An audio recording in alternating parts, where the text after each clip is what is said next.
सप्तनदी पापनाशन स्तोत्रम्। सर्वतीर्थमयी स्वर्गे सुरासुर विवन्दिता, पापं हरतु मे गंगा पुण्या स्वर्गापवर्गदा। कलिन्दशैलजा सिद्धि बुद्धिशक्ति प्रदायिनी, यमुना हरतात् पापं सर्वदा सर्वमंगला।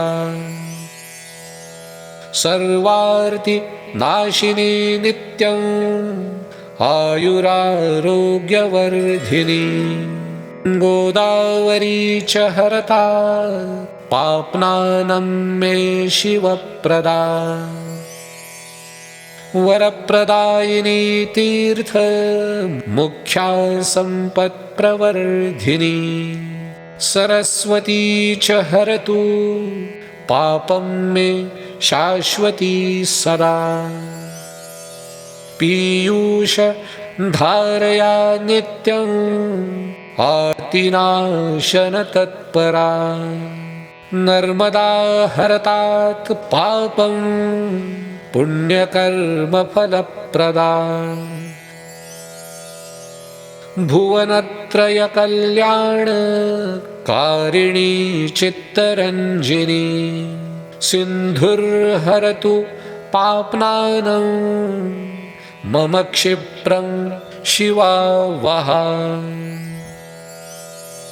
अगस्त्य कुंभ संभूता पुराणेषु विवर्णिता, पापं हरतु कावेरी पुण्यश्लोककरी सदा।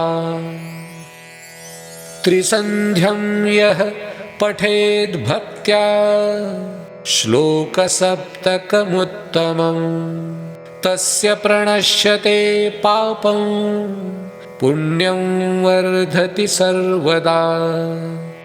इति श्री सप्तनदी पापनाशन स्तोत्रम्। सप्तऋषि स्तोत्रम्। कश्यपोत्रिर्भरद्वाजो विश्वामित्रोऽथ गौतमः, जमदग्निर्वसिष्ठश्च सप्तैते ऋषयः स्मृताः।